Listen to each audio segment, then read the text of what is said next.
And welcome back to another episode of the Ball Watchers podcast. I am your host, Evan Bloost, alongside my co host, Joseph Muto, and Hey. our brand new permanent co host, Tyler Paulson. Tyler, welcome to the show Thank you very officially. much. I am extremely excited to be a permanent part of this. It is so much fun doing these with you guys. So We're pumped. I'm, We uh, are I'm pumped. very grateful. This is gonna be good. We're gonna figure out the studio a little bit here. We have a lot of blank wall. Now that Troy's not there, we've got a lot of Yeah. blank wall. You can't really see him anymore. He's in the corner. We're going to have to figure that out going forward. But, we give us a few weeks. We're busy. We also need a chair. If anyone has a chair that they don't need anymore, let us know. But I think the dining room chair might not be the move long term. No. You do look incredibly tall, though. Yeah, wow. I'm slouched down. You got perfect posture. Look at this, man. He has to have perfect posture. There's no other way for him to do it right now with this. He can't really slouch. Or I guess he could, but he'd just slide off the chair. So he has no choice but to slouch. But we're going to be slowly making improvements to the 3-man setup, but for now this is what you get and you're going to enjoy it. But this week we're doing our top 5 offenses and top 5 defenses. We thought it would be a good time to start getting into the nitty-gritty. We've been messing around, Joseph, this off season. We've had some fun episodes. I'm sure we'll still mess around for a couple weeks, but this week, top 5 offenses and top 5 defenses. I'm excited for this one. We did it very similar to the way we did our way too early power rankings a few weeks ago, where me, Joseph, and Tyler, we all submitted our top 5 lists, and then we made a joint top 5 list based on that list. I also made sure to add the honorable mentions, as well as we each have a dark horse team on each side of the ball here. But yeah, there was quite a few honorable mentions on offense. On defense, we were pretty even, to be honest. We all had kind of the same teams in a variety of orders, but we're going to kick it off with the offense here, Joseph. And the first team here, the Los Angeles Rams. Last season, they finished first in yards per game, points per game, and pass yards per game. They were 7th in run yards per game.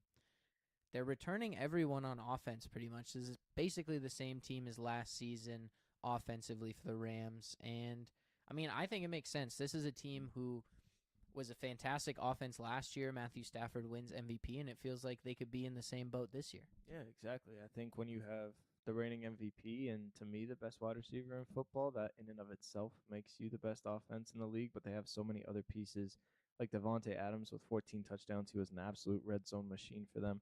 And then a two-headed monster in Kyren Williams and Blake Corum. And they get yards per carry on average, like Evan said, like through the roof. They are so good carrying the football. The only slight I have against this team is that Sean McVay doesn't run the football enough. I think he becomes too pass heavy, and you really saw it in those games against the Bears and the Seahawks in the divisional and the conference championship there. But other than that, like, they have a solid offensive line. They have a two-headed monster at running back and wide receiver. And they also have like a plethora of tight ends at their disposal. They drafted like 8. Yeah, exactly. They drafted one in the second round last year and this year as well. So Sean McVay knows how to run the 2 tight end sets with the 2 wide receivers, and I think you have 2 perfect outside receivers to have a strong run game, a strong play action game, and a strong red zone game, and that's exactly what you had. I mean, Kyren Williams always sniffs out the end zone, 14 receiving touchdowns, like I said, for Davante Adams. Matthew Stafford had like 46 passing touchdowns last year, which I didn't realize it was that many. I thought it was like 37, 38, but he was in the high 40s, and there is no holes, absolutely none on this Rams offense, and they deserve to be the number 1 seed because they have, or the number 1 offense, excuse me, because they have literally an elite player at every single position on their team. Exactly. Yeah, Joseph, I couldn't agree more. It's so, as much as I hate the Rams, it's so much fun to watch them play because, and you made a great point by saying Sean McVay doesn't run the ball enough. Yeah, no, he does not run the ball enough. They're still 7th in rush yards last season.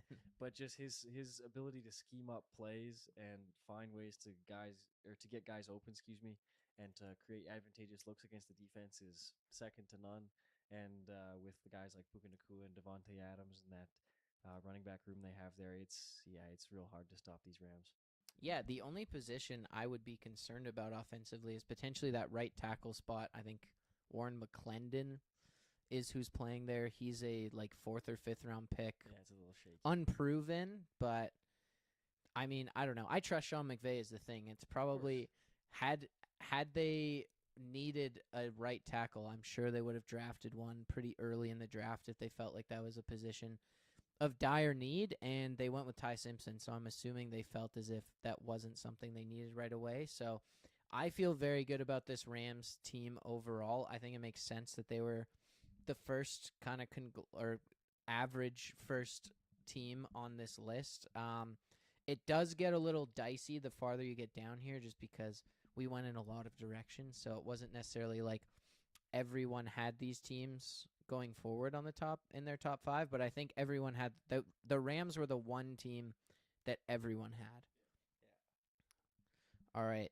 Second on this list, the Dallas Cowboys. The Cowboys last season, second in points per game and pass yards per game, 9th in rush yards per game, so top 10 in most of these offensive stats. Again, another team who's returning everyone. George Pickens is back on that franchise tag. That offensive line is still elite. You have Pickens, like I said. You have CeeDee Lamb, Jake Ferguson. Javonte Williams had a huge season last year. Like, everyone's coming back. That defense, while improved, is still probably going to be bad, meaning they're probably going to be airing out that football and being aggressive offensively. So I think it makes sense, again, for this team to return to the top 5 offenses. Yeah, it's hard to imagine the team like the Dallas Cowboys falling off offensively when you do have that amount of star power on the offensive side of the ball. And it does make it easy considering their offensive line is, like you said, really, really good. It just makes everybody's lives a little bit easier. And when you got a guy that like George Pickens out there to pair with CeeDee Lamb, that's hard to stop. Exactly. So, and like as much as, again, I hate the Cowboys, I have to admit, Dak Prescott's pretty good. So, yeah, no, it's going to be interesting to see them this year. Like you said, with their defense playing poorly, and their offense is going to have to be playing catch up the entire game, or most games, I would imagine, unless they're playing somebody like the Cardinals. I think they're going to be a fun team this year. I can't wait to see how they turn out. They're exciting. Yeah, I absolutely love the Cowboys. They were number 2 on my personal list, and they're number 1 on our overall list. And it's just they have top 10. Number 2 on our overall list. Yeah, exactly. Oh, did I say 2? You said number 1. Oh, I'm so sorry. You're good. I put them at second. They're number 2. All right. I just think that they have top 10s all across the board. Like, they have 2 of the top 10 wide receivers in the NFL. They have a top 10 quarterback in the NFL. They have a top 10 tight end in the NFL, and Jake Ferguson, who I think gets overshadowed a lot in this offense, but he is a serious red zone threat. And if any one of these wide receivers goes down, Jake Ferguson can take a high volume of targets and really improve. And I think where this team gets, like, they can be a pass happy offense like the Cincinnati Bengals are, but what separates them from the Bengals and other offenses is their ability to run the football. Like, people don't realize how ass Javonte Williams was his last year at the Broncos. Like, he was horrible coming off that ACL tear 2 years ago. He comes to Dallas, and Brian Schottenheimer just brings in a zone run scheme where Javonte Williams is hitting the C gap. He's hitting the outside D gap on a tight with 2 tight end sets, and it just worked for him. He averaged 4.8 yards per carry, 14th in the league, got himself a huge, massive extension in the offseason this year. I just think that Javonte Williams is a very reliable running back at this point. And honestly, like, any running back could be reliable. To see Javonte Williams be terrible 2 years ago to being borderline elite this year, it just speaks to the offensive line. It just speaks to Brian Schottenheimer and what he's brought into the system. And I love it. They have pass catchers galore. I think Dak Prescott is a dark horse MVP candidate literally every single year that he's healthy. He'll never win it. Yeah, exactly. But he'll be damn close every single time. 4,500 yards last year is elite numbers from a quarterback who's in his 30s. So I just love this Cowboys team. They have elite players at all the skill positions that you want, especially offensive line. And they have a borderline elite play caller in Schottenheimer, who really emerged onto the scene and I think will be a household head coach name for years to come. Being second in pass yards per game last season, and CeeDee Lamb not even being like having a quiet season by his standards, I think is super impressive. Like they could be even Yes. better in the passing game next season. CD missed, I think, 3 games with injury, but I also think there was points in the season where he was playing injured and wasn't quite looking like himself after that concussion against the Lions. And I think that going into this season healthy, you have a healthy Pickens and healthy CD Lamb. That's an absolute danger right there. And then the offensive line, like you said, Joseph, is really what I think is the biggest piece for this team. Like Tyler Smith, Tyler Guyton, and Tyler Booker, the Tylers, they're all elite players. Tyler Booker was a rookie last season and was incredible for the Cowboys. Yeah, And I he's think really that good. having that like foundation and anchor in front of Dak Prescott elevates your run game, like you said, Joseph, and it elevates the pass game because CeeDee Lamb and George Pickens have that much more time to get open, and Dak Prescott can hit them deep down the field and not be worried about being under pressure. So I just feel like that offensive line gives them such a high floor, and then, like you said, those elite players at all those positions give them that very high ceiling. I mean, they could easily end up being the best offense in the league next season. Yeah, I could see that happening. They just have so much going for them right now, and I also agree with Joseph that Schottenheimer is a great play caller, specifically for Former this team, Seahawks former offensive Seahawk. coordinator. It was kind of funny to see a little bit of his career resurgence because he was a great OC with Seattle, and then he kind of just disappeared a little bit. Like I can't quite recall. off the Russell top Wilson of my kind of head. ruined his career, I think. Yeah, I Or think Pete so. Carroll, one of Something them. like that. But I can't quite recall which teams he was on the last couple of years. But it's kind of been nice to see him come into that role for Dallas, and obviously now he's the head coach there, and just kind of shine a little bit with showing what he can do again, kind of reinventing his offense a little bit, and allowing guys like Javonte Williams to really be able to flourish in that offense and create a easily top 3 unit in the NFL. Yeah. So that's been really impressive to see. I think he's going to make a great head coach. Yeah, really excited for this Dallas Cowboys team, even though I do not like them. Me too. I like them this year. I don't know. Something is different in Dallas this year. I don't know what it is. Maybe they got rid of Micah Parsons. Maybe that's what it was. Yeah, actually, I can't hate on them too much. They gave us DeMarcus Lawrence. Yeah, exactly. Can't be too mad. All right, next on this list at number 3 is the Patriots. Last season, 3rd in yards per game, 2nd in points. I said 2nd for the Cowboys. Well, one of them was 2nd. One of them was probably 3rd. My apologies. And then 4th in pass yards per game. Still 6th in rush yards per game, which honestly was kind of surprising because it felt like at times their run game was pretty horrendous. But they also added a ton of players, and I think this is the biggest reason the Patriots come in 3rd on this list. You bring in A.J. Brown and Romeo Doubs as pass catchers. You also sign Elijah Vera Tucker, who, albeit is injury prone, but when he's healthy, is an all-pro level guard. And then you also draft Caleb Lomu, the tackle out of Utah, in the 1st round. So they've made a lot of additions, key additions offensively, and surrounded Drake May with significantly more talent than last year when they already were a top 5 offense. Yeah, 100%. I think, yeah, you hit it right on the nose. Like, Drake May was one MVP vote away from becoming the MVP last year, and he literally had Stephon Diggs as his number one. A guy with the last name Booty. Yeah, He exactly. was throwing the ball to. I mean, Pop, another first name for another wide receiver on this team. Like, there was nobody for Drake May to catch the football, and I just think now you've surrounded him with literally everything. This is another team who has elite, not like the other 2 teams, like the Rams and the Cowboys, but elite enough players at the skill positions where you are seriously threatening at a really high rate.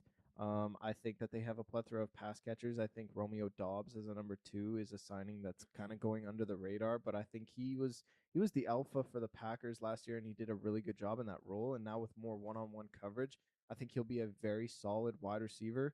A.J. Brown is going to be a target machine. I think he'll get 150 targets in this offense very easily. I think he's going to demand the ball a ton, and I think Drake May is just going to trust him.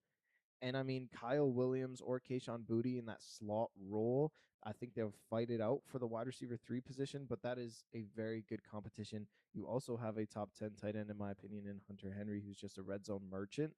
I want to see how this run game pans out. I'm not 100% sold yet. Ramondre's solid, and he's a bowling ball. He's a bruiser, but where is that explosivity going to come from? Travion Henderson. Exactly. And perchance? I just think that he needs the ball a lot more in the system for this team to be basically unstoppable and be the best offense in the NFL. I think they have that level. They have the quarterback, they have the skill position. It's just, can you break off that 50-yard home run bomb? And can Travion Henderson get this ball more and just really work it out into the offense? I think the only slight I have against this team is Josh McDaniels at the helm. He simplifies the game a lot. It's a lot of check down throws, it's a lot of curl routes, a lot of in breaking routes. It's just I want to see a little bit more of not just run the ball, play action, deep shot, and then just, pass the ball on 3rd and 3 for a curl route to Diggs. I want to see more exotic plays from the offense. I think that can happen with the better talent that they've brought in. That offensive line has improved this offseason, like you said, Evan. I just want to see more explosive plays for them to get really high up with the team like the Cowboys and the Rams. But still, this is a team that can put points up on the board. They have a top 5, maybe a top 3 quarterback in the league in Drake May, in my opinion. And I think the sky's the limit for this team. I just need to see more explosive plays from them. Yeah, I agree. And watching Travion Henderson get the ball last year and really do super well with the opportunities he was given, and then Incredibly to see him efficient. yes, and then to get to see him be taken off the field like 2 plays later for like the rest of the game, it really didn't make sense to me because like he's a young kid. He like shined in college. He really is demonstrating all throughout the preseason as well as the regular season that he can be that guy for you, even if you're going to have him in sort of a split set role with Ramondre Stevenson and him as kind of like the 1A, 1B back. Um, so I think I also would love to see some more Travion Henderson this year. Obviously, Drake May is a very special player, and A.J. Brown's only going to help make him better. Their offensive line is a little shaky. Off the top of my head, I can't remember if they made too many additions onto their offensive line, so my apologies. Two Two major additions. ones. Two major ones. Okay. Well, maybe they'll have some luck with that, but as we saw in the Super Bowl, now I don't want to get too biased, but Seattle's D line is pretty nasty. But that offensive line didn't look the best. Obviously, Will Campbell in year 2 is hopefully going to progress some more, and those 2 additions on the offensive line are going to help them out as well. So I'm excited for this Patriots team. I don't really have anything too negative to say about the offense. I really like where they're at. I think Josh McDaniels is good play caller. Obviously not like elite, but he's not awful. He's just kind of like He's done it for so long. Yeah, he's done though. it for a long time, and obviously he brought them to the Super Bowl last year, so he can't be that bad. Yeah, no, I'm really looking forward to seeing what Drake May's going to do coming off of his runner-up MVP season, and I'm just going to make a bold prediction for this team. Travion Henderson's going to be the bell cow starter by the end of the season. God, I hope so. As a really Travion hope Henderson so. fantasy owner last season, it was very frustrating He deserves it. He deserves see him split carries with Ramondre Stevenson, especially when it was like averaging like 5 yards a carry. Just ran for a 60-yard touchdown. Then like, okay, you're not playing the rest of the game. That's great. It'll come though. We said the exact same thing after Jahmyr Gibbs' rookie season, Yeah. so it will come. Very true. The one last thing I'll say about the Patriots is I honestly feel like they're being underrated going into the season, and I think that the narrative surrounding a lot of their guys right now are very negative. Like A.J. Brown, the vibe around A.J. Brown's very negative. Obviously, it was a bit of a contentious exit from the Eagles, but at the same time, he's still an elite wide receiver one who's a big body, and I think that Jalen Hurts couldn't necessarily get him the football the way that A.J. Brown wanted, but I feel like Drake May is the guy to do that. He's much more of that all-over-the-field passer where Jalen Hurts really struggled in some situations, holding on to the ball too long, accuracy issues, what have you. So I feel like that signing is a bit underrated in some places. I also think that some people are way overblowing it. It feels like both extremes and not the middle ground. And also I think the offensive line, especially the offensive line, is being significantly underrated here. I think people do not talk enough about the fact that Will Campbell injured his knee in like week 12 or 13 last season and was playing through that the rest of the time. And they're like, oh, he has small arms and he sucks. And it's not like, oh, he was playing injured for 6 or 8 weeks of the season. Like, knee injuries do not heal quickly. And while, yes, he didn't miss, I don't know if he missed any time going through last season, maybe a game, but you're still playing hurt. He probably wasn't 100%. It's his rookie season, and I just think that before that, he was really, really solid at left tackle.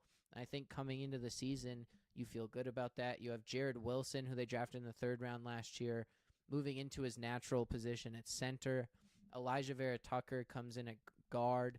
Caleb Lomu's a guy who can play tackle or guard if they need to, as kind of their 6th offensive lineman. Morgan Moses is very reliable at right tackle. Like, I feel like they have the pieces on the offensive line to be better than they were last year, and it's just not being talked about that much. Yeah, I agree. All right, the next team, the 4th team, the Buffalo Bills, 4th in yards per game and points per game last year, 1st in rush yards per game thanks to a 1,600 yards James Cook season plus Josh Allen being Josh Allen. And they add DJ Moore. They also keep Joe Brady, who was the architect of that offense, who is now their head coach. So the Bills going into next season look pretty promising to get into that top 5 again. Yeah, the stats never lie, and I think that the Bills' offense, primarily with their stats, they are an elite offense. It's just my struggle with the Bills is that it's just Josh like Allen. 'em. Well, yes, I don't like them. I don't like the Bills, but it's just like it's just Josh Allen producing that, and you have to give credit where credit is due. Josh Allen is single-handedly making that offense elite, and I think Joe Brady, when he came into the middle of the season 3 years ago, he really unlocked James Cook, and James Cook has just been that complementary piece to Josh Allen, where it's not just solely focused on putting a quarterback spy in case he runs and then putting 2 high safeties for that deep shot. It's more of, okay, we got to respect the run game, respect it, put some people in the box, they play action off of it, and Josh Allen just feasts. So it's a very simple offense. They don't need a lot of talent, but they do put up the stats. I think with those other 3 teams, you see superstar players across the board, specifically at the wide receiver position and the tight end position. I don't really see that for the Buffalo Bills. You do bring in DJ Moore, but I've just seen such a steady decline from DJ Moore, especially over the last 2 seasons. Now, you can say that Rome Odunze, Luther Burden, Colson Loveland taking away targets from DJ Moore, but let's see what he does. Can he create separation going into his 30s this season? He worked with Joe Brady with the Carolina Panthers, so that one to me is a mystery. But at the same time, Josh Allen doesn't need an alpha wide receiver. He literally won an MVP with Khalil Shakir as his number 1 wide receiver, so he can do it. He can do it at an elite rate. I just would like to see them have more skill position players like those other 3 teams that we mentioned. But at the same time, I think this still is an elite offense, and they wanted to keep that. Like, Sean McDermott is an elite head coach, but he got fired just so that they could keep Joe Brady in-house. They knew he was going to get a head coaching job. They didn't want to lose him to another team, and so I think that was the right decision, because if Josh Allen is the identity of this team, then you have to keep him happy. You have to keep him elite, and I think that this team can still put up elite stats at a very, very high rate. Yeah, it's hard not to like the Bills for this upcoming season. Obviously, Josh Allen is incredible, and I don't see that slowing down anytime soon. I am excited about the DJ Moore acquisition, just because I feel like for so long Josh Allen has really had nobody, like not nobody, but you know what I mean, like just not. Since Diggs, there Yeah. hasn't been a wide receiver 1. Yeah, no, not a true wide receiver 1, and obviously, DJ Moore really is on the back end of his career, and there has been a decline in his play over the last 2 years.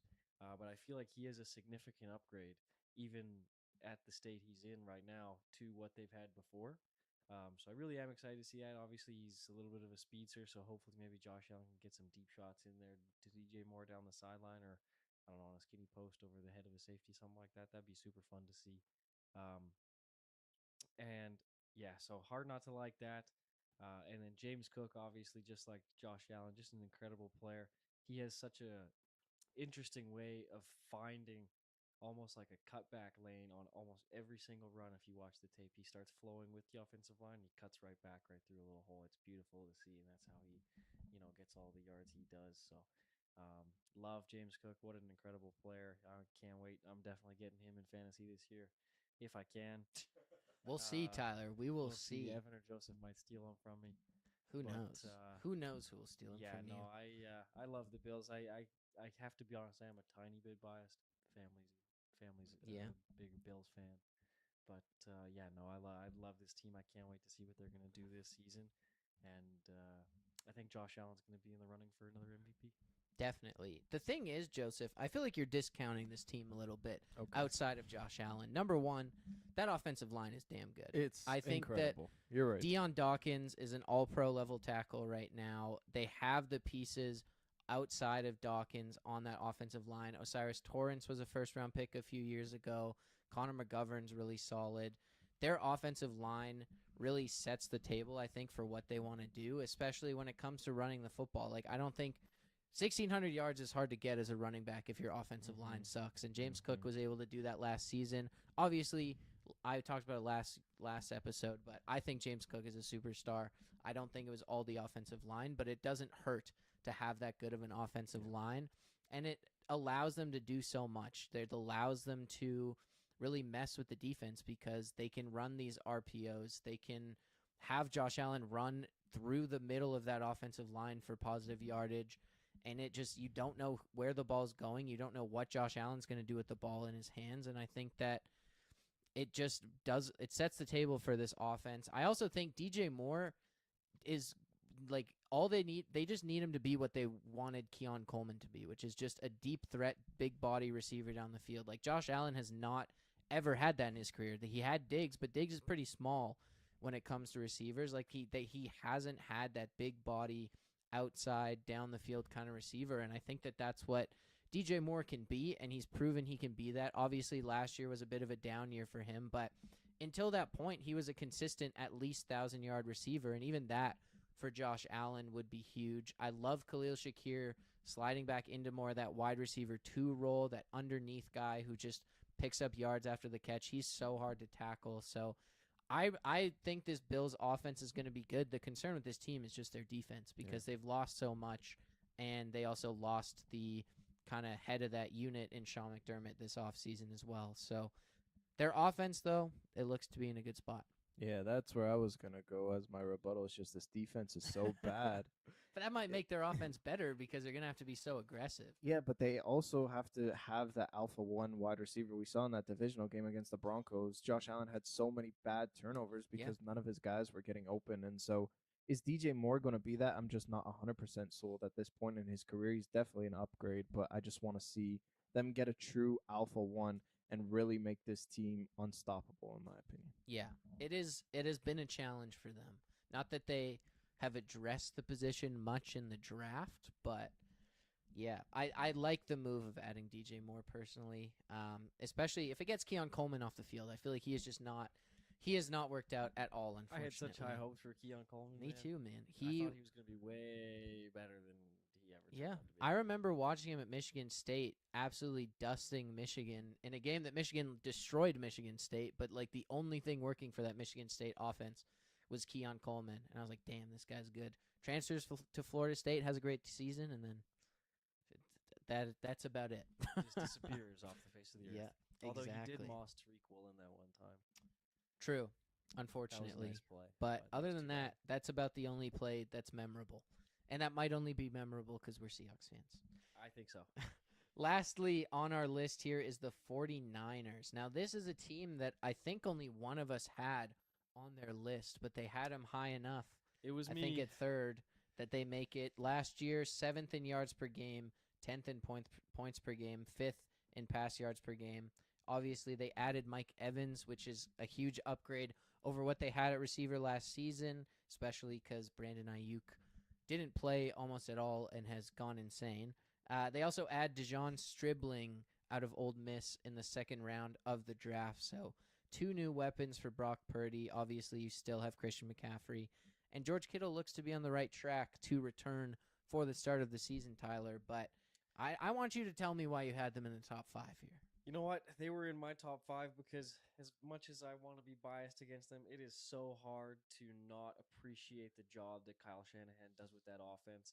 And it's very similar to like a Sean McVay, where it's just the way he finds opportunities to get his guys the ball and to get them open and to be able to to scheme things up against any look is just unreal.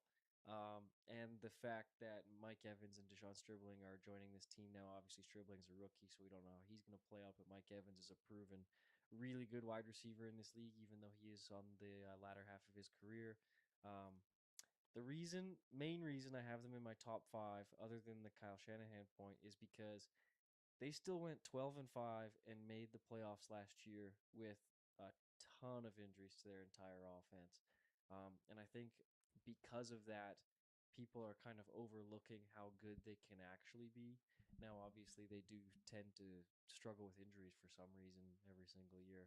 Maybe it is the substation, but I think this year with the additions that they've made, um, and Kyle Shanahan at the helm once again, I think it's going to be a really good year for them. As much as I hate to admit it, um, yeah, it's just when you have a guy like that at head coach, and you got Christian McCaffrey, you got Mike Evans, you got George Kittle, and a half decent offensive line, like that's you can't really argue too much against that. So yeah, that's why they're in my top five. But I think I did have them at number 4 or 5. Can't put them too high. Yeah. I mean, how many medical staffs does it take to keep the 49ers healthy? That's a question we're still looking for the answer for, Joseph. Yeah, I think they have that potential. I think it all revolves around Mike Evans this season, coming off an Achilles tear in his mid-30s. Do his hamstrings fall Yeah, off his the bone? hamstring. It's like, oh gosh. And then George Kittle is coming back from an injury. He looks like he's going to be ready for week 1, but how productive is he going to be? We still don't know. There's a lot of question marks with this team that I have. I think outside of Trent Williams, no one is really productive on that offensive line. And I just think that translates to the run game being so ass last year. Christian McCaffrey was one of the most inconsistent running backs rushing the football. Now he's a beast passing, catching the ball. But just running the ball and taking time away, they just really struggled with that last year. And he had a ton of touches last year. He had another 300 touch season. So how healthy is he going to be down the stretch? We don't know. I like their depth at the skill position players. I love Brock Purdy, who I talked about last time on the show. I'm just skeptical because I think there are a lot better offense with a more plethora of skill position players, and they're more proven to be more consistent than the 49ers have been. So in Kyle Shanahan, we trust, but just to be in that top 5 conversation, I think you need a lot more youthful skill position players. It's just guys who have been there before and to me feel overworked at this point in their careers. I mean, that's the biggest thing for me, too, is that offensive line. And that contributing to how bad that run game was last season. Like, yes, Christian McCaffrey was very productive last season, but it wasn't in the run game. It was in the passing game because Brock Purdy dumped the ball off to him so much in the pass game. He put up a bunch of yards there, but I think he was like averaging like 3.5 yards a carry last season running the football, which is not good. And I think it does start with that offensive line. I mean, Trent Williams, while he has been good, I don't think he's been at the all-pro level he's been at the past few seasons, and he's also 40 this season or something. Like, it's going to fall off eventually, and I just don't think they have the guys on the rest of that offensive line to make up for a lack of all-pro at left tackle. Dominic Pooney has been really solid for them, who was, I think, a third-round pick a couple years ago, but generally they're not a top 5 offensive line, and I think that that's what concerns me is that run game. But the question there, honestly, is were teams so unimpressed with the 49ers receivers last season that they just stacked the box and tried to stop Christian McCaffrey? And is that part of it? And with Mike Evans and Deshaun Stribling, do they have to back off that line of scrimmage a bit and it gives the running game more room? We'll have to see. They would not be in my top 5, but that's why this is the average. And they're definitely a team who has the potential, I would say, especially because Kyle Shanahan is their head coach. But at the same time, I think there's some question marks there for sure. All right, honorable mentions. We'll go through them pretty quick here. But the Lions, who were 5th in yards per game and points per game last season. The Bears, who were 9th in points per game, 6th in yards per game last season. And the Bengals, who were a pretty average offense last season. But, of course, they only had Joe Burrow for, I believe, 3 weeks or something last season. So like that. it's hard to say it's hard to look at last season and really project that on the next season. Healthy Joe Burrow changes a lot because if you think back to 2 years ago, that offense was one of the best in the league as well. And they have pretty much the same personnel as they did 2 years ago. So it's definitely possible with Jamar Chase, T. Higgins, and Joe Burrow. Gentlemen, your dark horse teams. Alrighty. My dark horse team was a little bit of a homer pick, but it was mostly just based on how well they did last year. And I would have put them in my top five, which I know is a little bit biased. But with the new OC change in Seattle, I figured they could be left onto the dark horse list because otherwise I'm, picking my team too Yeah. much. But I think they could be a dark horse again this year. I know Evan and I talked about the new OC changes in Seattle and everything to do with the Seahawks. I think it was 2 weeks ago. Yep. So if you want to hear my in-depth opinion on that, I spilled all that in that episode 2 weeks ago. But I think there is a real chance for Seattle to have another really good offense this year. Obviously, we saw Jackson Smith and Jigba first and foremost explode last year for an incredible season. And Kenneth Walker had another 1,000-yard season. Sam Darnold, while he led the league in interceptions or tied for league lead in interceptions, he had a really solid season, had an incredible postseason. So I think another year of working with JSN and guys like Rashid Shaheed, who didn't necessarily have the best chemistry with him last year, will be really beneficial for him and will only help this offense get better. And then I'm obviously, like I said, really impressed by the new OC hire. So I think they have a lot of potential this year. Now, obviously, something could go completely wrong and they're total, garbage. But I don't foresee that happening. I think Brian Fleury is a really impressive offensive coordinator candidate, and I can't wait to see what's going to look like for them this year. I have a couple questions about this team. Number one, of course, is Clint Kubiak leaving? Will Brian Fleury be able to do what Clint Kubiak did with that offense last season? I think Seattle definitely has the personnel to potentially be a top 5 offense, but the thing that concerns me the most is Sam Darnold. Seattle was 6th in defensive turnovers last season and still finished with a negative turnover differential because Sam Darnold threw the league-leading amount of interceptions. He also led the league in turnover-worthy plays. So he definitely wasn't the most careful with the football at times, and Seattle in some ways was very lucky that didn't bite them in the ass down the stretch. Sam Darnold, to his credit, did play very clean football in the playoffs. It wasn't really a concern, but definitely down the stretch there were some moments, and just the turnover-worthy plays, the turnovers, is a concern because if you're top 10 in turnovers, I feel like you shouldn't have a negative turnover differential. That's a bit of a concern in my opinion, and some of that falls on Sam Darnold, and it's up to Brian Fleury to make that better, but it is a bit of a concern in my opinion. Yeah, I think the concern with me is just it all revolves around one player in JSN. But I think this could be a potential dark horse if Jadarian Price wins Offensive Rookie of the Year, which I think out of all three of us, I think he has the most potential to do that. I'm very high compared to you two on Jadarian Price, and I think that if they can establish a run game and just open it up for JSN and be a defensive-minded team where you're bleeding the clock out and just getting good yard production, I think that would be how they get into that top 5 for sure. But my dark horse here is the Indianapolis Colts. I don't think a lot of people are talking about them in top 5 conversations. Do you think so? No? No. You don't think the Colts are top 5, or do you think they're not talking about them? I do not think they're top 5. Oh, okay, good. I just think that, like, last year, everyone was debating in the first half of the season whether Daniel Jones or Jonathan Taylor are going to be the MVP of the league. Daniel Jones goes out, Jonathan Taylor just gets lost in the sauce, and we'd never hear from them, and it just completely falls off a cliff with Phillip Rivers. Now that Daniel Jones is back healthy, the reports from training camp and mini camp have been so good. Daniel Jones is probably going to start week 1, and that is absolutely huge for this team. I think with Daniel Jones being there, a threat with his legs, a threat going deep down the field, Jonathan Taylor is going to have his rushing lanes open up tremendously, and they basically kept everyone in-house. They lost Michael Pittman, but they just bet on Alec Pierce. They give him a $114 million contract, and that's not to put up Alec Pierce numbers before this contract just to be a deep threat. and have a crazy amount of yards per reception, being number one in the league. This is going to be a true alpha wide receiver, and I think that he can be with Josh Downs playing the slot and Tyler Warren being a top five tight end in the NFL.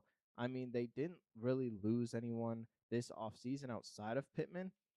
And I don't think he was really contributing when the Indianapolis Colts were so hot. So the Colts were the best team in the league leading up to Daniel Jones tearing his Achilles. I think that once he comes back fully healthy, which you expect, and just to have him on the field, I think this can be a dark horse team. And if he can stay consistently healthy, I think this can be a very good offense in the league. Oh, I don't know, Joseph. I Yeah, don't know. I don't know if I have too much to say other than that I don't really agree. Obviously, I respect the opinion, of course, but and like their offensive line's really good, and Jonathan Taylor's unreal. I like Alec Pierce; he's a great player, but I'll keep it at this. I'm not convinced. Yeah, I'm gonna just go with no. No, I'm just kidding. My biggest concern is Daniel Jones. To be honest, he started off Yeah, me on such too. a hot streak, but I think we've seen in the last couple years how much Achilles injuries affects quarterback play. Looking at Kirk Cousins and Aaron Rodgers, and granted, Daniel Jones is significantly younger than both of those guys when they tore their Achilles, but at the same time, I would say that mobility is more crucial to Daniel Jones' game than either of those guys. I think that is the biggest concern. I also just think that the last season just left a bad taste in everyone's mouth for the Colts just because they started off so hot and then ended with 8 losses in a row or something and missed the playoffs. Like that.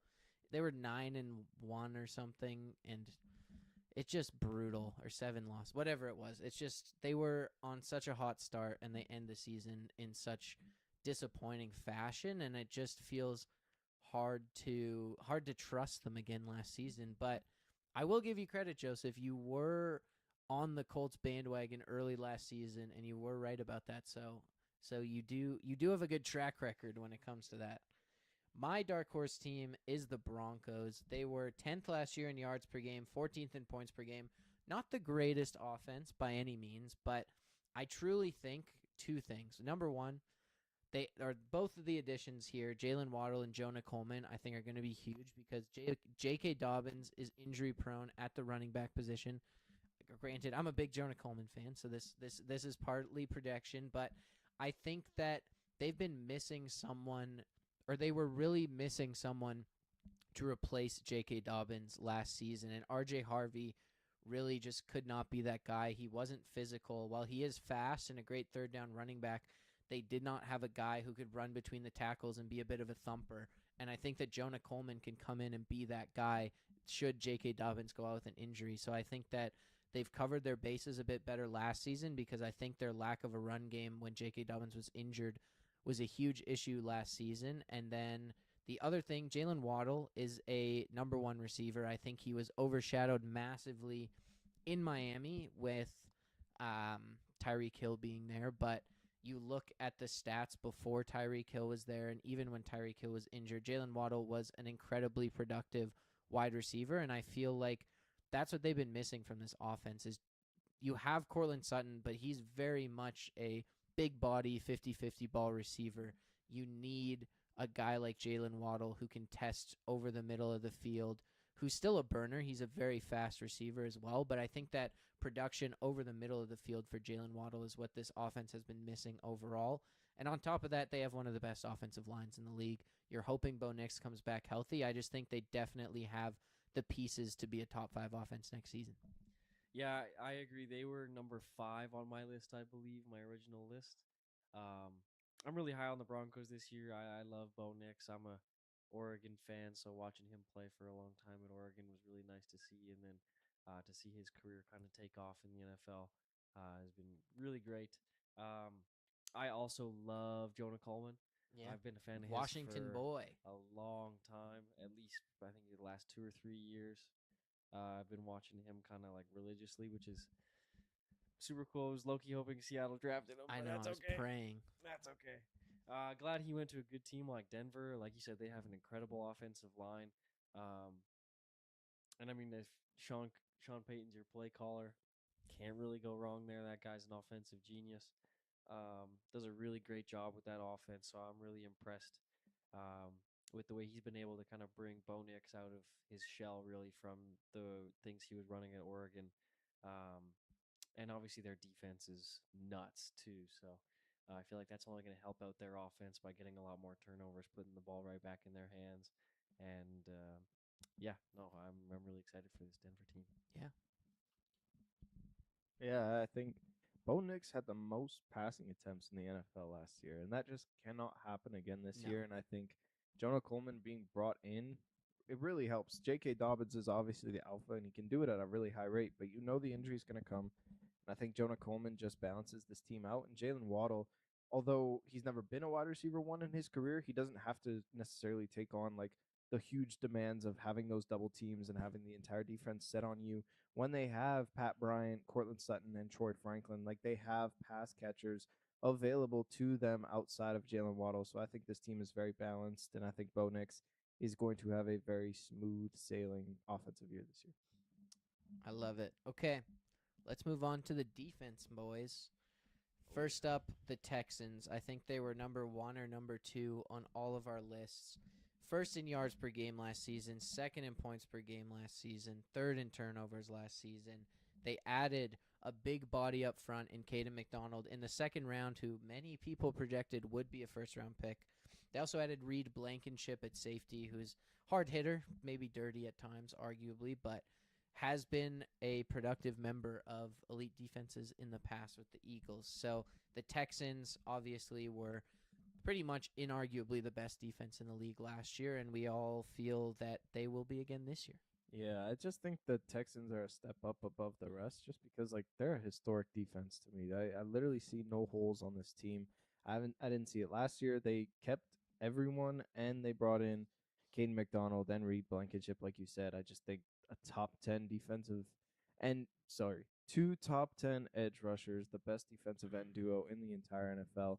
I think arguably the best linebacking duo in the NFL with Aziz Al-Shaair and Henry Atoato, who I am so high on. I love Henry Atoato. I think he is a run-stuffing machine.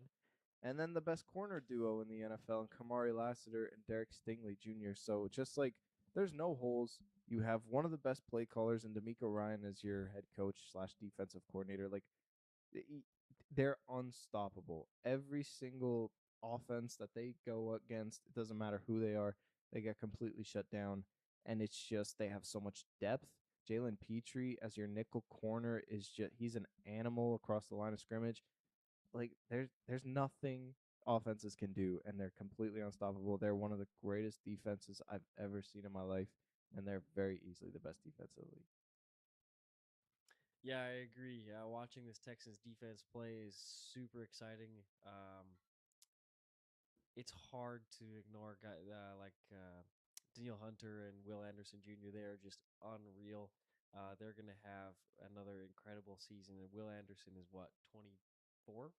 24, so he's only going to be getting better God. for a long time, which How is a little he scary. a year older than us? I know, like that's. He's the same age as Joseph. God. I think about that sometimes. Like, actually, not sometimes, all the time. And I'm like, where did I go wrong in my life? What did I? Why do don't I wrong? look like that right now? Why am I not 6'6", 260 pounds, Of pure muscle. and gets 15 sacks a year? Yeah, what am what I doing the hell? with $50 million. God, I wish.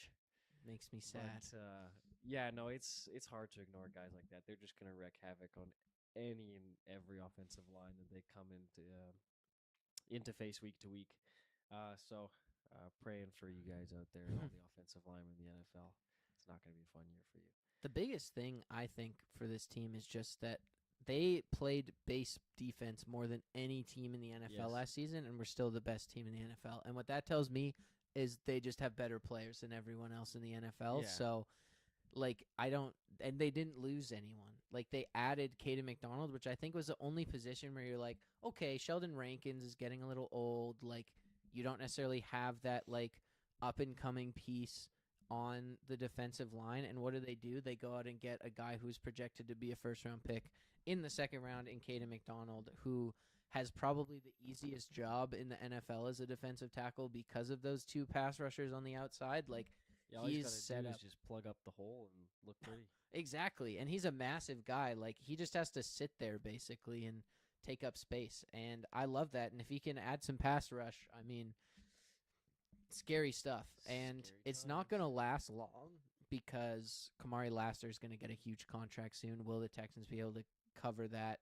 I mean, some of these guys are just due for deals, but this season, going into this season, like I cannot imagine them not being the best defense in the NFL this season.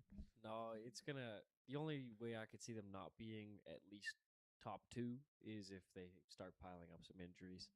But I don't really You foresee hope that and happening. pray that that doesn't happen. Yeah, no, and even if it did, I feel like D'Amico Ryan does a good enough job with that Yeah. defense that they can just bounce right back. They'll figure it out for sure. They have guys. They have other guys. They'll be fine. All right, next up here is the Seahawks. They were 6th in yards per game last season, 1st in points per game, which I feel like is probably the most important defensive category is how many points you're giving up. And they were also 6th in turnovers. They unfortunately had a lot more losses than additions. Kobe Bryant and Boye Mafe and Tariq Woolen all out the door, while only really adding Dante Fowler Jr. as any player of note. Not even that noteworthy of a player, to be honest. But yeah, they added some guys in the draft as well in the 2nd and 3rd rounds. But Seattle is really banking on the talent they had in house. And I mean, they had a ton of talent in house. I think Tariq Woolen really just didn't fit Mike McDonald's scheme. We talked about that a lot 2 weeks ago when me and Tyler did that Seahawks deep dive. But overall, I mean, they're just returning so much of their most critical personnel. We talked about Ernest Jones last week and his impact on Seattle's defense. That defensive line should be fantastic still, and you're adding pieces that Mike McDonald wants to this defense, and you also have probably the best defensive play caller in the league in Mike McDonald. I think it's a no-brainer that they'll be a top 5 defense this upcoming season. Oh, 100%. They are the second best defense to me in the league. I think the Texans have the edge rushing battle ahead of them, but at the same time, like the Seahawks didn't have an edge rusher of note last year outside of DeMarcus Lawrence, but he plays more 3 technique. Also, I don't know if he's a little out of his prime. Yeah, Is part of exactly. it too. Exactly, but they won a Super Bowl with this defense, and so I just think that there are no holes on this team as well. They get pressure up the middle with Leonard Williams and Byron Murphy, and like Evans alluded to so many times on this show, that's the best way to get pressure in the NFL is right up the middle, and they have 2 elite defensive tackles to do it.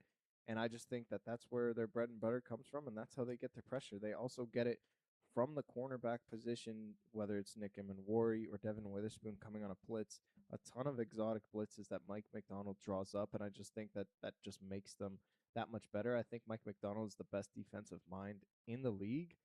And the guys that you lost last year, Week Woolen and Boye Mafe, didn't do jack for you last year, in my opinion. So you're not really missing out on much. And Kobe Bryant, you replaced with your 2nd round pick in Bud Clark, allowing Nick Emenwari to not be the single high safety and play more in the box because Devin Witherspoon has to play primarily outside this year. And I think Josh Jacobs is a great number 2 corner. He's a great tackler of the football. He likes to play down and dirty. I think his coverage skills are very good. And Ernest Jones, like we talked about last week on the show, is an elite linebacker paired with Drake Thomas. So no holes on this team. They have the best defensive mind in the league.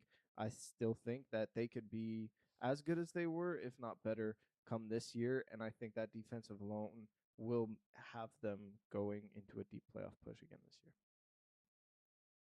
Yeah, we talked. Evan and I talked so much about this 2 weeks ago on our Seahawks deep dive, so I'll keep this a little bit shorter. But yeah, it's their defensive line is really good. I do agree with Joseph on the fact that the Texans have the edge based solely on the edge rushing room. It's just there you can't really beat out Will Anderson and Hunter. It's when you guys have guys like DeMarcus Lawrence. Now DeMarcus Lawrence is a great player, but like Evan said, past his prime. Even though he was still really productive. And then on the other side, Derek Hall, who's a promising young pass rusher, but just not quite on the level of what the Texans have. Um, so, yeah, it's going to be really good for them this year. I think they're going to be a top 5 not offense, excuse me, defense this upcoming season yet again. Really can't go wrong with Mike McDonald at the helm of things. And I'm really excited to see what Bud Clark is going to do.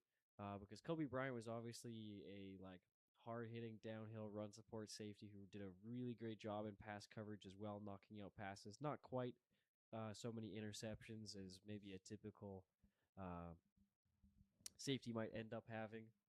But I think Bud Clark, I mean, is going to fill in that role really, really well.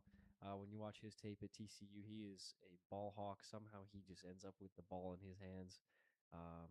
Don't really know how it happens. It's just kind of like a miracle. So really looking forward to seeing him play in this defense this upcoming season.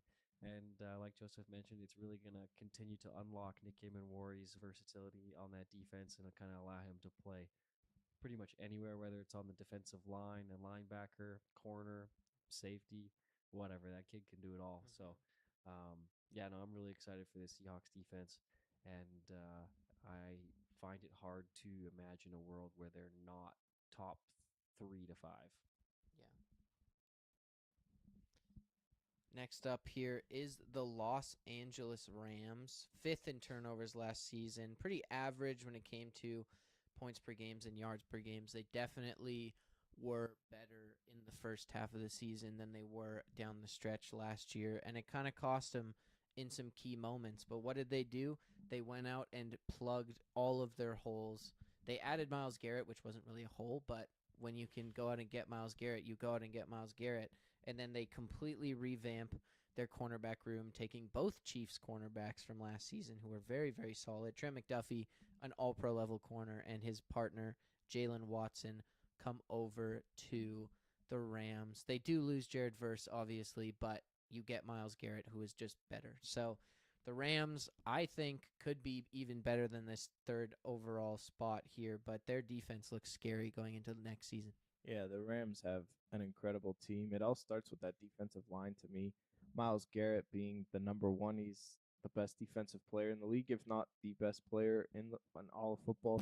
He's just so dominant, and I think that he doesn't like he was doing it when he was double teamed in Cleveland because there was no one else on the edge when he was there for 10 years. Now you have Byron Young on the other side, who's a speedster who is going to demand a lot of attention, and they get pressure up the middle. They don't necessarily need Aaron Donald to come out of retirement. Kobe Turner and Braden Fisk, to me, are guys who can stuff the run game, and Kobe Turner can get a ton of pressure in the passing game as well as a pass rusher. So I think that defensive line is the best that Myles Garrett's ever seen in his entire career, and that's even more scary when you think about it. The one hesitancy I have with this team is middle linebacker, but at the same time, like, that's more of a luxury piece on any sort of defense. It's not necessarily a necessity like a number one corner or another number one edge rusher. If you have an elite linebacker, great, but if not, it's not the end of the world. And I think that secondary is also elite. So you have an elite defensive line, an elite cornerback room. Cameron Curl, to me, is one of the most underrated safeties in the entire league. He does it at such a high level, and he continues to do it for long periods of time. I think he needs a ton more respect on the back end and being that last line of defense. Should Trent McDuffie or Jalen Watson get burnt, he'll always be there. But those two corners, man, like, they are shut down guys. It's a no-fly zone. And I just love this defense. They have very minimal holes, and if they do, they make up for it in a big time way with just huge names on every single other side of the football. Yeah, every day I wake up and try to not remind myself that the Myles Garrett trade happened. That was a painful one. Yeah, he might break the sack record again. But you His know what? own record, he We'll might find break. out. We'll find out. Yeah, I'm gonna be completely honest with you guys. When I was making my rankings, I put the Rams lower than I probably should have because I actually do try to forget that Myles Garrett ended up there. As well as Trent McDuffie. Man, that was my bad. But yeah, they're looking unreal this season. Obviously, on so many different media outlets, they're already Super Bowl favorites because of the pairing of their offense and defense. They were top 5 units in each side of the ball, I think, last year. Close. Not Overall? quite in the defense. Not quite Their on the defense defense? wasn't top 5. Okay. Well, either way, pretty close. And now you Yeah. have Myles Garrett, Trey McDuffie, and Jalen Watson on there. Man, it's looking a little rough for every other team other than LA right now just because there's so much talent on the entire football team they have out there. So it's going to be really exciting to see what they can do this year. I think they are going to be a top 3 defense, if I had to say, simply because of the Miles Garrett trade. He's going to make it so much harder on the opposing team's quarterbacks to try to get the ball out. And like Joseph was pointing out, with guys like Byron Young and Braden Fisk on that defensive line, I actually might get down on my knees and pray mid game for whoever they're playing at quarterback Yeah. because If that's going to be a rough day. if Aaron Donald comes back, I think we might just have to boycott next season. I'm just not sure I might ever watch an NFL game Yeah. next year Ugh. if Aaron Donald comes back. Like, that's actually unfair. Can you imagine? No, I don't want to. It's not gonna happen. I'm and then the other day, I convinced. seen him working out at the LA Rams facility. Man, I just about No. threw my phone across the room. Oh God. Like, bro, can we ban him, please? Can we, all this for because Seattle won the Super Bowl last season. bro, I know. Like, yeah, Carson oh, Beck, man. true. I forgot about him. It's God. all because of him. It's all because of him, Dangerous. bro. But I don't even want to think about it. I'm almost speechless because I just don't want to think about Yeah, it. let's move on. The Rams. Before we move on, we predicted them first in offense, third in defense. The only team who we have in the top 5 on both sides of the football. So that's terrifying. But let's move on. Like we said, we're. I don't know how much more we have to say about the Rams. We've said it all. Yeah, exactly. They're way too good. The Broncos last year, 3rd in points per game, 2nd in yards per game, pretty average in turnovers, but I feel like that's promising. If you're doing that, if you're a top 5 defense last season and you're not getting turnovers, who knows what could happen when you do start getting turnovers. They lose, well, they haven't officially lost Jonathan Cooper yet, but I feel pretty good about the fact that Jonathan Cooper will be in jail. So he probably will not be playing for the Broncos next season unless there's some kind of like parole situation they work out with the prison. But I do believe he'll be in jail. He was kind of their number 2 pass rusher last season. But I guess, yeah, the Broncos we had as a dark horse for the offense. But we do have them for sure in this top 5 of defenses. They were a top 5 defense last year, and it feels like they're primed to do so again. Gosh, we're so bad at predicting jails and bail times. Like, I know. it's brutal, man. We Is thought Josh Rasheed Jacobs Rice going was to jail? done. Yeah, we thought Josh Jacobs was going to jail. We were locked that James Pierce was done, and now he's playing in the league again. Oh my gosh. Anyways, the Broncos. Sad. It's a sad state of affairs, I think, is really what it is. We have a lot more morals, I think, than Yeah, I the think NFL so. does, unfortunately. The Broncos are an elite defense. They have been for a very long time. I sung the praises of Nick Benito so much on the show last episode that I'm not going to go too deep into it. I think Zach Allen making first team All Pro was kind of questionable. Deserved. Yeah, but he was incredible. I think he's a great run stuffer. He's great up the middle. They were okay with letting John Franklin Myers go because of him, and him and Nick Benito are a very, very good duo. I love Alex Singleton. He's been one of the most underrated linebackers in the NFL since he's Former Calgary Stampeder. yeah, Shout he is out. a beast, man, and he does it at an elite level for a very long time. He just plays the linebacker position in the right way, and I think Jade Barron is going to take a huge step as the cornerback too. Second year, he kind of had a feeling out process. He's more of a slot guy, but at the same time, I think he's going to make a ton more plays at the line of scrimmage as well as in coverage. And Pat Surtain is one of the best defensive players in the entire NFL. So yeah, they're very, very solid. I think Vance Joseph is also an underrated defensive mind in the league. He's been doing it for a very long time. And yeah, I like this team. They're very solid. They have elite players. They're not necessarily in that top 3 echelon because of the players that they have compared to the other 3 teams, but still they are incredible, and playing in Denver really helps them. So I think that they are an incredible defense. Yeah, the Broncos are going to be really good this year. Their pass rush is incredible. How many? I think they had close to 60 sacks last year. A something lot. Like that. That's Whatever the so number many. is. And when you can get that kind of a pass rush paired with the corner room that they have with, I mean, mainly Pat Surtain, but guys like Jade Barron, like Joseph was just saying, and I'm not going to lie, one of the more underrated corners in the league, I think, is Riley Moss. I think he's better than a lot of people give him credit for. White But, boy. I love him. But I think when you can have a guy like that, like Patrick Surtain, paired with that pass rush, and I also love Alex Singleton. What a guy he is. had the privilege of actually watching him play in person for many years when he We played for did. the Stampeders. That we did. I met him But, once too. yeah, Nice me guy. too. Nice guy. He's a very nice guy. I think he won Defensive Player of the Year in the CFL once or That twice. he did. At least once. I think once. Can't remember if it was once or twice. I'll look that up after the show. But yeah, he is incredible. He's really come into his own in the NFL. Obviously, the difference between the CFL and the NFL is quite large, but he has just come in and obviously his first couple of years in the NFL with the Eagles were more on the special team side of the things. He's But, had multiple 100+ tackle seasons though. Yeah, his He's first 2 seasons cut it though, he out. was like only on punt Yeah. with the Eagles, but after that he led the Eagles. Pick six against the 49ers a few Yes, years ago. yes, That I was do remember electric. that. Yeah, I love Alex Singleton.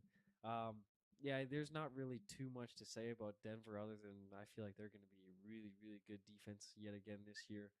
They do it every single year. Yeah, they're. I don't even know really what to say. They're just a complete defense. Yeah.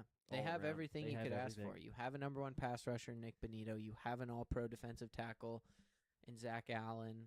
I thought Justin Strnad as well last season was Yes. fantastic at Yeah, he was linebacker. great. You have him and Singleton. Jade Barron, Riley Moss, Patserton, Elite, Hufanga at safety. Like, there's not a lot of holes. No, and I feel that's like why they're a Hufanga top 5 kinda unit. flew under the radar a little bit last year. He was fantastic, though. He had a really solid season. He did have a really good season, which was really, really nice to see. But I feel like not too many people talked about him. They just don't need him to make plays the same way they needed him to in San Francisco. They don't use him quite the same. He's not. I don't think he was in the box quite as much in Yeah, it's a little San tougher Francisco. that way.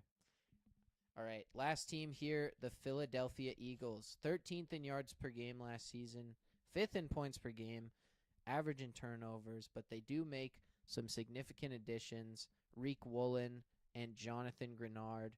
They lose Nakobe Dean and Reed Blankenship, but gentlemen, I feel like they already had those holes filled. I mean, you lose Nakobe Dean, you have oh my God, Jihad Campbell in the Yeah. building already. You drafted him last season. You have Zach Bond, who's an all-pro level linebacker as well. You lose Reed Blankenship, but Andrew Mukuba, who you drafted in the 4th round last year out of Texas, was great in spot minutes last season. So Howie Roseman just does it again, and then on top of that, he adds to Reek Woolen, and number 2 corner was probably their biggest hole going into last season, and then their other biggest hole was pass rush, and you add Jonathan Grenard, who's had multiple 10+ sack seasons. So I don't know. I feel very good about the Eagles being in this top 5. Yeah, that's why they're top 5 to me. I had the Patriots originally, but then I looked back and I was like, no, this is definitely the Philadelphia Eagles because of Jonathan Grenard. And you saw, like, the first half of the season, they were a very good defense, but the second half, they were elite, and that's because they brought in Jaylene Phillips, more of a run-stuffing pass rusher, but still a guy off the edge who has that veteran presence. You lose him. I really didn't think they had anyone off the edge, but now you bring in a proven sack guy. Came from Houston. He was incredible with them. Went to Minnesota. He was even better in that Brian Flores system. And now in this Vic Fangio system, there is no telling what Jonathan Grenard can do. I think he's one of the most underrated pass rushers in the entire league. You pair him up with a speedster, Nolan Smith, and he doesn't really have to run stuff because you got big body Jordan Davis plugging up the middle with Jalen Carter getting all the pass rush, who I think to me is probably the best defensive tackle in the league. I'm very high on Jalen Carter. So that defensive line is elite in and of itself. You have no holes at the linebacker position. I thought Jihad Campbell was electric in his rookie season. He really almost took the spotlight away from Zach Bond, who had an incredible year 2 years ago. And then that secondary, Quinyon Mitchell is huge. He's a shutdown guy. They really lacked in that cornerback too. They don't want to put in Cooper DeJean on the outside because he's so elite in the slot. So you bring in Tariq Woolen. Hopefully he fits that mold better. It's just there's no holes. Vic Fangio is one of the best defensive coordinators in the league. You have literally every single position already accounted for. It's just there's no stopping this team. It's just a matter of how far that offense is going to take them because that defense is going to be consistent week in and week out. I'm not gonna lie. If I'm Vic Fangio right now, I'm sitting back, kicking my feet, all giddy, all happy, because man, that defense is Like gonna he's be FaceTiming the girl he has a crush on. When Yes, he looks exactly, at this bro. depth chart. Yes, dude. It's I'm so impressed with Howie Roseman year after year after year, and sometimes for some reason I find myself kind of like I don't know, not hoping he'll mess up, but like just trying to see if maybe he'll make one bad move, No, and never. it just doesn't happen year after year after year. And he has done such a wonderful job, like you said, filling all these holes almost ahead of time with guys like Makuba, who when Blankenship exits the building, he can just step right in. He's already been with the team for A a year. Yeah, I couldn't remember if it was 1 or 2. But he played really well when he was on the field when he got his opportunity, so he'll be ready to go for that starting role. My only concern with this team is Reek Woolen. He is a very good man cover corner, and Vic Fangio runs a lot of zone. And he's not bad at zone, but he's not amazing. And as we saw in Seattle, he can get some really foolish penalties that hurt you. Now that's not the end of the world, but and it's really not that big of a concern for me at all. Really, I feel like he's going to do really well in this defense. And honestly, I feel like a change of scenery for him being away from Seattle is actually going to help him quite a bit. But if I had to pick something, it would be Woolen. But overall, I would be surprised if the Eagles were not, top 6 defense in the league next year. For sure. I think for me the thing with Reek Woolen is he fits that defense better. And I know He you're does. talking about the zone, but they need him to be their second corner. He's going to be playing on the weak side, away from where a lot of the runs and stuff are going to happen. He's going to be able to use his athleticism, jump routes, make plays, cause turnovers. He can play off man coverage, off coverage in zone. Like I feel like that just fits what Reek Yeah. Woolen does a lot better versus the Mike McDonald scheme of coming downhill in the run game, making run fits, making tackles at the line of scrimmage. He's just too small to do that. But Very the true. Eagles don't ask him to do that because they play a lot of 2 linebacker sets.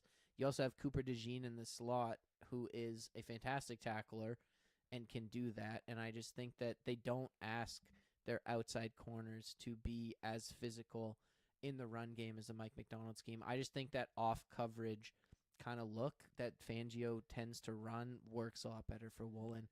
I'm very high on the Eagles overall. I think they're going to be great this year, and Yeah. it's just annoying, man. Howie Roseman can't keep getting away with this. Dude, I don't know how he does it. Like, Genius. Can I have his brain for just a day, please? I just want to see what it's Yeah, like. seriously. Make me his intern. Yeah.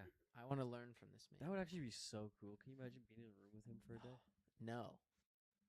I would. That would be awesome, though. That'd be I so wish. cool. Maybe one day. Maybe the Ball Watchers one day will go on tour. Meet all the we're going to Philly. GMs. Once we get famous, we can go. We'll interview all the GMs. That'll be our Thing is, first though, target. Is we can't email them ahead of time. We just gotta try to get a meeting with them Yeah. in person. Just show up on their doorstep. Catfish. Yeah. I'm a 6'8", 320-pound tackle from Canada. I'd like to request a tryout, and then we show up Yes. for an interview. And then when they go, where are you? Like, where is he? Surprise, we run a podcast and we want to interview you. I'm sure Yes, they'd love that. They'd that probably would- let us do that. that They'd would respect be- it. They totally would not tell us to like get out of there. Yeah. No, of course not. Howie Roseman's a gentleman. He We're would all not nice do that. guys. Exactly.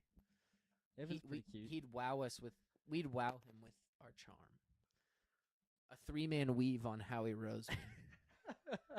I feel like Joseph could sweet talk him a little bit. Okay, let's move on. Our dark horses, Tyler. This was also an honorable mention, I believe. Your dark horse, the Yes. Steelers. You did have them in your top 5, I but did they have did the not. Steelers in my top 5. They did not make this top 5, so they are your dark horse here. That works. You know what? I'm not like the number one highest. Sorry, Joseph. Steelers lover. I don't think Joseph is right now either. No, So you're not. true. But, Having them in the top 5 on defense is probably more praise than Joseph's given this guy. But I am this team. impressed with what they do year after year. Now I know they weren't necessarily a top 10 unit, were they last year? I don't think so. Bottom 10 in yards per game. Yeah, that's what I thought. Middle of the road in points per game. 4th in turnovers. Okay. Yeah, didn't know the exact stats on where they sat last year. But obviously you gotta have guys like T.J. Watt who are really productive off the edge, and I feel like Joey Porter Jr. has really come into his own in that corner position. Obviously, his first year in the NFL was a little bit shaky, and the second year was pretty okay from my understanding. I don't want to say like elite, but he wasn't bad at all. And then I think this year he's going to become a really, really good corner. He had a lot of flashes last year of some really, really good corner play that really impressed me. Um, and so I think when you have those two guys, even though TJ Watt's a little bit older, that's a good foundation for a defense. Then you have guys like Alex Highsmith and Peyton Wilson, who they drafted, I believe it was 2 years ago, who's just a young guy who's kind of coming into his own in the league. And I feel like even now is playing really good football for that team. Personally, I don't follow the Steelers too closely, so Joseph could maybe back me up on that one. Peyton Wilson, half decent. Yeah, he's pretty good. Speedy. That's what I thought so. Speed demon. Yeah, really good run tackler from what I've seen. I just haven't looked at his stats exactly, so that's why I was a little bit unsure. But I think they have a really good young foundation for a defense that could be really, really good given the right coach and the right situation, and maybe just a couple more pieces in the next offseason or two. Um, I think they're going to surprise some people this year. So I'm really looking forward to see what the Steelers have in store. This reminds me of the Colts. Joseph arguing for the Colts. Oh, yeah, I mean, I can see it. TJ Watt had a collapsed lung, I believe, last year, so I hope he gets back on track. It's just I can't see him getting back on track, and if he doesn't, then this He's is what, nowhere 33? near. Yeah, Yeah. To me, it's like it all depends on TJ, and I don't think there's a very high chance of him getting back to where he is. But at the same end, Cam Hayward is extremely old, but they do have depth at a lot of places.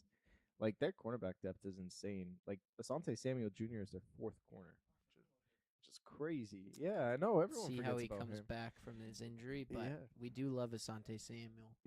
Yeah, so we got some guys. We brought in Jaquan Brisker this year, which I think was an underrated signing. Peyton Wilson is beating out Patrick Queen, who's been ass cheeks. I'm surprised we didn't cut him, but yeah, I can see the vision. It's just we go as far as TJ goes, and I think his time's coming to an end. But for me, I got a very dark horse team. I got the Buccaneers, and I know I can't explain it except I have a huge man crush on Ruben Bain.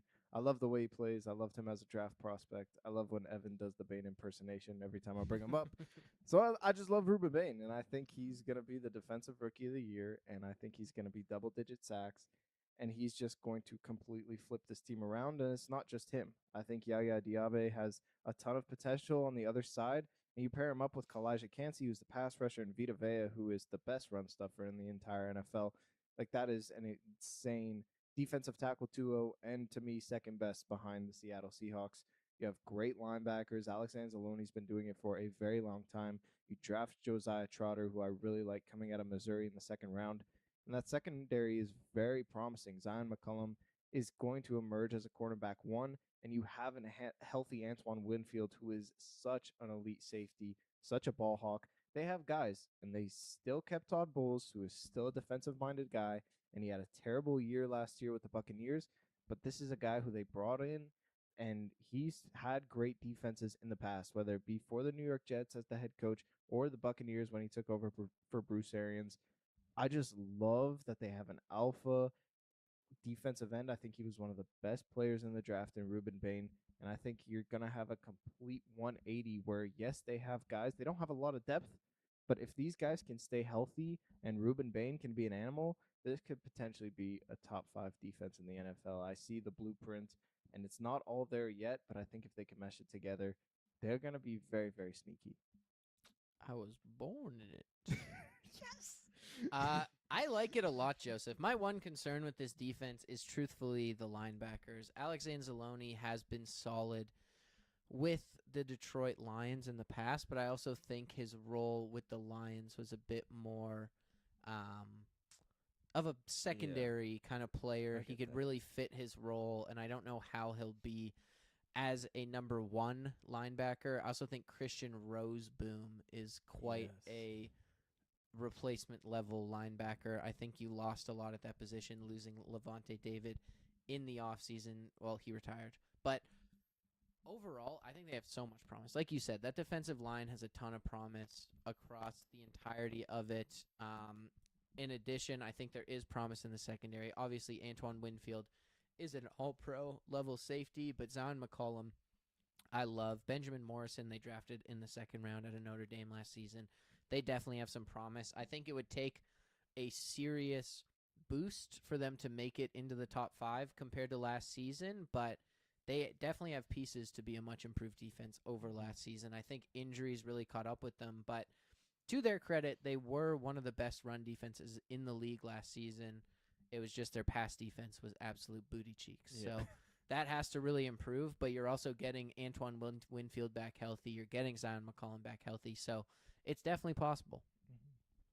All right, my dark horse team here is the Ravens. Obviously, not a great team last year when it came to defense. They were bottom 10 in yards per game, very average when it came to points per game and turnovers. But you add Trey Hendrickson, who I still believe in to be better than he was last season. He was playing hurt. I also just think he really had no motivation to play because he wasn't going to sign with the Bengals, and the Bengals didn't want to trade him. So it was kind of a lose-lose situation for everyone last season, but I feel that he does have the ability to be a 10-sack guy, which the Ravens desperately need. You're also really hoping Nnamdi Madubuike comes back from his neck injury this season. He was fantastic as a defensive tackle for the Ravens 2 seasons ago.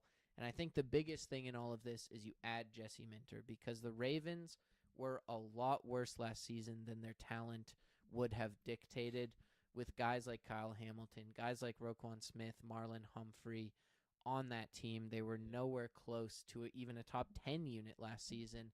And I think that Jesse Minter, you also drafted, Malachi Starks out of Georgia, who I think is a fantastic player. But I feel like Jesse Minter is going to get this team back on track, because the Chargers, to be quite frank, I don't think had necessarily the level of talent that the Ravens do, especially at some key positions. Cornerback, the Chargers definitely did not have that talent, and the cornerbacks for the Chargers was fantastic last season. You also have, they maybe had better guys along that defensive line on the Chargers, but the Ravens just make it work. They've also put a lot of draft capital into those positions the last couple seasons. They drafted Mike Green in the second last year. Obviously, you add Trey Hendrickson.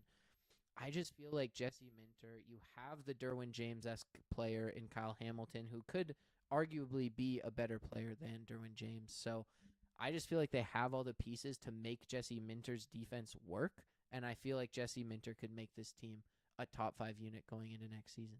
Yeah, I love Jesse Minter coming into this season. He is an incredible coach, really, really great defensive play caller, and I think he's going to take this team to new heights with his abilities. Especially since, like you mentioned, they added Trey Hendrickson.